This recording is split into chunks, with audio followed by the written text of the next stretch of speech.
la historia del arte se ha contado en Chile, sobre todo de una manera muy represiva, y sobre todo también la historia que se ha construido de estas mujeres como Violeta Parra o Gabriela Mistral. Se nos enseña en la escuela la Violeta de Gracias a la Vida y no la de Maldigo del Alto Cielo. Se nos enseña en la escuela la Gabriela de las rondas y no la de la poesía erótica o indigenista. Entonces, como que siempre cuando partí en la música sentía como cuando descubrí estas otras canciones, no sé, de Violeta Parra, Puerto Montt está temblando, El Gavilán, decía, ¿por qué no son estas las canciones que me mostraron de estas compositoras, ¿cachai? Pero obviamente es un lado mucho más como íntimo, oscuro o rebelde esa cara de la luna de esta Gabriela o de esta Violeta. Tienes ya una carrera de más de 10 años, ¿no? Pero tú debutas con un disco con el repertorio de Violeta Parra. Esta canción de Víctor Jara es del año 66, es la canción que abre el primer disco como oficial, digamos. Antes Víctor Jara tiene grabaciones con Cuncumén.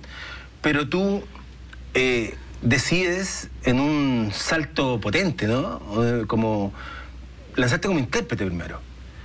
Y después nos damos cuenta con el paso de tus discos, de esta Pascuala que tiene formación académica, que ha viajado harto, pero ha viajado para construir un sonido, ¿no? ¿Cuál es la función del sonido patrimonial o de la investigación patrimonial en tu carrera, Pascuala? En la conversación previa a esta entrevista tú me hablabas de que te interesaba mucho lo que había venido antes de Violeta. Sí, claro, o sea, es que me pasa que en esta cómo se cuenta la historia del arte, muchas veces se toman las personas y se las aísla, ¿no? El caso, por ejemplo, lo mismo que pasa con Violeta Parra, a veces se dice como, ella es la madre, por ejemplo, del folclore, o es la madre, pero no puede ser la madre si Violeta Parra vivió en los años 50, no vivió en el 1400, por cierto, o sea, en el fondo como que se niega todo lo que pasó antes. Y a mí me parece, siempre he pensado como, si yo me encontrara con una lámpara de Aladino y la pudiera frotar, le diría, quiero estar en los años 50. Y me imagino como en esa época en que estaba Violeta, pero también estaba la Estela Díaz, también estaba Enrique Lin con Jodorowsky caminando en línea recta, estaba la María Luisa Bombal, estaba la Sara Vial con Neruda en Valparaíso. O sea, es como no aislemos a estas personas porque en verdad vienen de una historia, ¿no? A mí me gusta como mucho hablar de un concepto que es la desmilitarización del folclore. Me refiero justamente a esto cuando el folclore se toma como un emblema patrio, cuando se apodera el tricolor de la bandera de los trajes típicos. En el fondo, este patriotismo, este nacionalismo, no es inherente al folclore. Si bien el nacionalismo toma mucho el folclore, como lo hizo Franco o como pasa en todos los países, pero no es inherente. Las personas en el campo no se vestían con los colores de la bandera. Entonces a mí me gusta, veo a Violeta como ese puente que logró ella ser para nosotras como generación, o sea, para mujeres que no hemos influenciado mucho su trabajo, como puede ser yo o la Camila Moreno, por ejemplo, la Natalia Contese, no sé, pues como mis contemporáneas. Violeta fue ese puente que nos logró conectar con ese Chile de antes de la dictadura, con ese Chile de la Estela Díaz, con ese Chile de la Gabriela Mistral. Piensa, por ejemplo, la Gabriela Mistral ganó el Nobel en 1945, que es recién cuando Violeta Parra empezó a sacar, yo creo que en el 45 todavía no tenía su primer disco, ¿cachai? No, claro. Entonces, son grandes influencias, son grandes estímulos que le dieron a estas mujeres que también tenían conciencia política de otra época de Chile, predictadura, ¿cierto?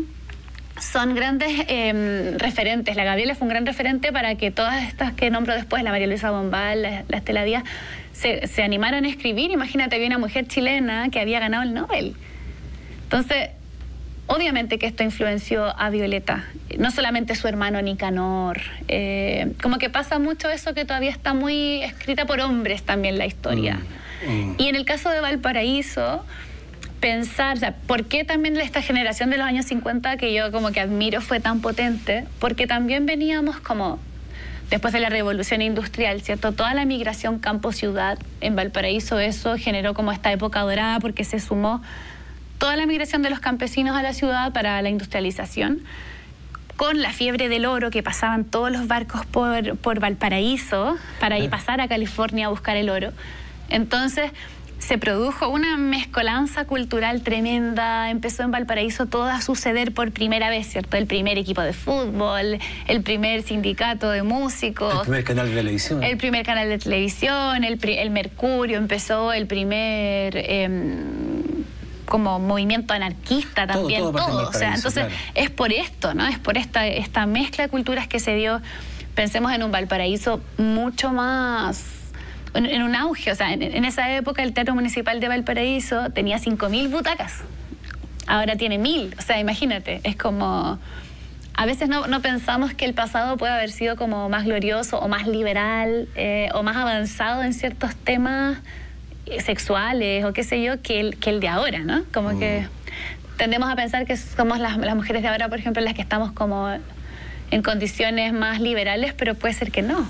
O sea, los Parra, Roberto y Lalo y Violeta, Roberto y Lalo sobre todo nos pueden mostrar ese Chile de la bohemia, claro, de 1910, no sé, de la conversación. Nos hacen ese puente hacia ese lugar, claro, que es un lugar que a mí me interesa mucho desde lo creativo. ¿Por qué? Porque justamente es menos normado que una estructura rígida del folclore. La Margot, por ejemplo, que yo tuve la suerte de conocerla, de asistir a algunas clases con ella. La Margot, cuando estaba en sus últimos tiempos, ella decía que ahora el hip hop tenía que ser parte del folclore chileno. Ella lo decía.